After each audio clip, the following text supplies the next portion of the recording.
నమస్తే welcome to four sides TV నేను అంజలి.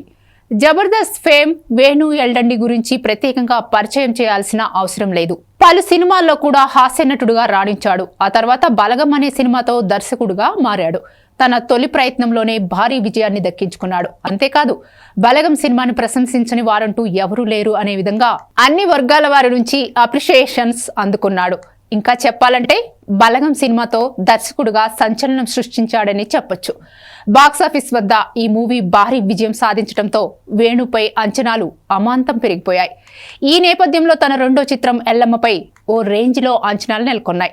తాజాగా ఈ చిత్రానికి సంబంధించి దిల్ రాజ్ ఓ క్రేజీ అప్డేట్ ఇచ్చారు. అదేంటో ఇప్పుడు చూద్దాం. గత 2 ఏళ్లుగా ఎల్లమ్మ సినిమాలో హీరో హీరోయిన్ ఎవరు అనే విషయంపై స్పష్టత లేకపోవడంతో అభిమానులు అయోమయానికి గురవుతున్నారు. నానితో మొదలైన హీరోల వేట నితిన్, శర్వానంద్, బెల్లంకొండ శ్రీనివాస్ ఇలా సాగుతూ చివరికి మ్యూజిక్ డైరెక్టర్ దేవిశ్రీ ప్రసాద్ వరకు వచ్చి ఆగింది. దేవిశ్రీ కూడా హీరో కాదు అని తెలిసిపోయింది. ఇక హీరోయిన్ విషయంలో కూడా ఇలానే పుకార్లు షికార్లు చేశాయి. కీర్తి సురేష్ నటిస్తున్నట్లు వార్తలు గుప్పుమన్నాయి. ఎల్లమ్మలో ఆమె నటించడం లేదని క్లారిటీ ఇచ్చేసింది. మొత్తానికి దిల్ రాజు ఈ గందరగోళానికి ముగింపు పలికారు. ఎల్లమ్మ సినిమాకి హీరో ఫైనల్ అయ్యాడు. హీరోయిన్ కూడా కన్ఫర్మ్ అయింది. డిసెంబర్లో అధికారికంగా ప్రకటిస్తాం అని దిల్ రాజు చెప్పుకొచ్చారు.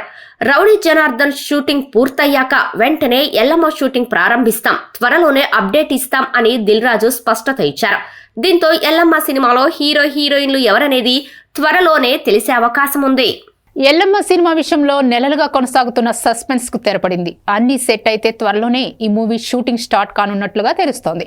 2026 డిసెంబర్ నాటికి ఈ మూవీ ప్రేక్షకులు ముందుకొస్తుందని ఫిలిం నగర్ లో టాక్ వినిపిస్తోంది. చూడాలి మరి ఎల్లమ్మ సినిమాతో వేణు ప్రేక్షకుల మనసు దోచుకుంటాడో లేదో అనేది.